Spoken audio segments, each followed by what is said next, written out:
She loves me not. She loves me, she loves me, she loves me. The lady loves me, and it shows. In spite of the way she turns up her nose, I'm her ideal, her heart's desire. Under that eye she's burning like fire. She'd like to cuddle up to me. She's playing hard to get. The lady loves me, but she doesn't know it yet. The gentleman has savoir-faire, as much as an elephant or a bear. I'd like to take him for a spin, back to the zoo to visit his kin. He's got about as much appeal as a soggy cigarette. The lady loves him, but he doesn't know it yet. The lady's got a crush on me. The gentleman's crazy, obviously. The lady's dying to be kissed. The gentleman needs a psychiatrist. I'd rather kiss a rattlesnake or play Russian roulette. The lady loves me, but she doesn't know it yet.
Simply aware I'm hard to resist.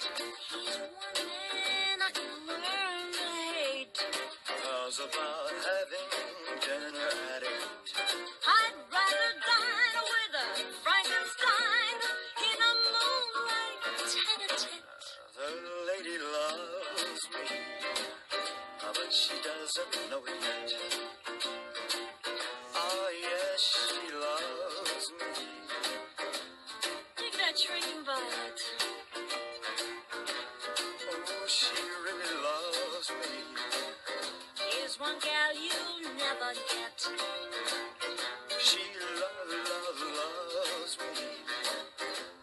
Would you like to make a bet? I said the lady loves me.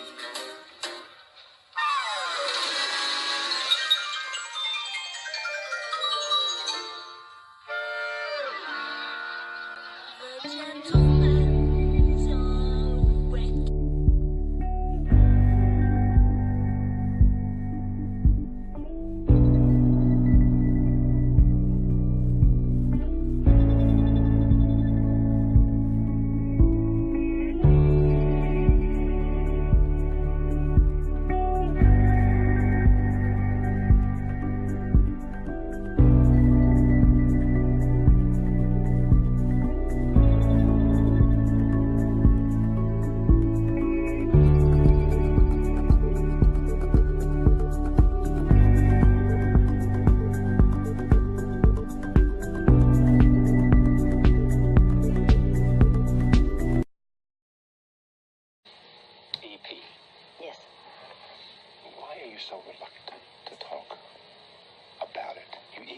when I've watched you in conversation, it seems that there was about the two of you, kindred souls. You saw in each other something deep inside that you both knew, you both had. And it's almost now as if you were trying to protect that. Oh, yes. What is it? It was extremely special. It was very strong. It was strong in that what? Our relationship was very strong and very serious and very real. We went together for 1 year, and he trusted me, and I do not want to betray his trust even in death. What would be betraying his trust? I knew him very, very well. So if you pointed out weaknesses that you knew that were, because all of us have them, and if we have a love relationship, then we certainly know about them. If you do that, it would be a betrayal of him to tell the truth about whether it's about the best of him or the worst of him. There's been so much written that has been negative about him. I wanted to celebrate his life. The man that I knew. And what would you say to celebrate his life? The huge talent? He was so gifted, and it makes me extremely angry that all of a sudden all these people who made fun of him right near his death, all of a sudden, posthumously, right after he passed on, were writing reams and reams of stories on him, how gifted he was. Why didn't they do that when he was alive? So they could have saved his life. You understand? Yeah. Okay. I think you understand him very well, because you grew up in North Carolina. And that's the saddest thing about it. Huge talent. Thrown away, and friends were not there to save him from it. I just cherish his memory. And so did my father and my mom and my friends. And I remember great times that we had. And What was good his about it? generosity. And I know he said flowers, and you knew that he was dead when the flowers didn't arrive, because you always got the flowers when you had a new engagement shaped like a guitar. And that was the day.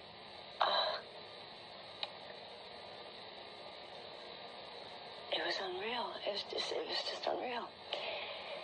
But I remember, It's still hard for you.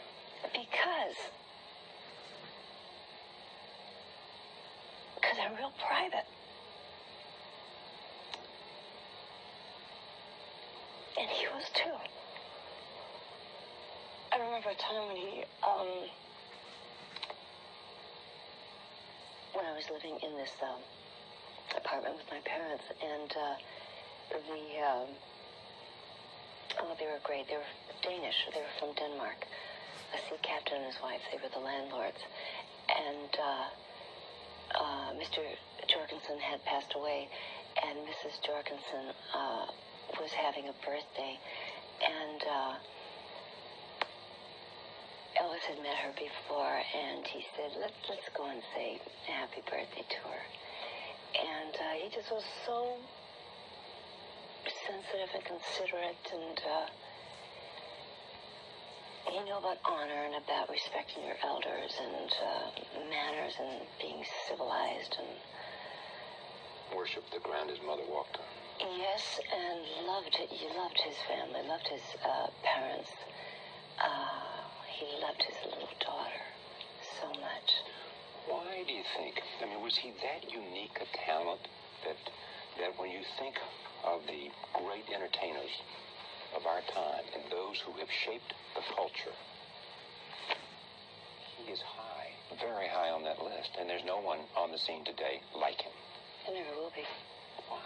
Well, he's one of these gentlemen who is an American original. That was it. There was a certain authenticity about who he was and the way he sounded and his what? Oh, yes. See, that's why it gets me crazy when these people, they write all these articles. Oh, he started this, he started that, and he was gifted. And he did. Why didn't they say that when he was alive? Because jealousy. Yeah. That's why. But help me understand this, and because this is important, because you knew him. What difference would it have made? Did he need that self-confidence? Did he need that sense of people who to write that so that he would not have turned to other things? I won't get into that. I wanted that for him. Because you loved him and because you wanted him to have the satisfaction of having that known about him. So he understood that other people knew. Yes. Yes. He didn't know.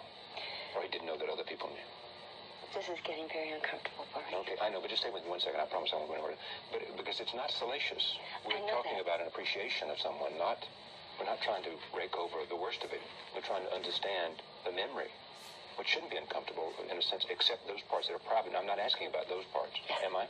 No, you're not. Okay, I'm not saying what went on, but in a sense because he's an American icon, you know, and you so eloquently and privately mourn that he didn't receive that kind of things that only was said in death.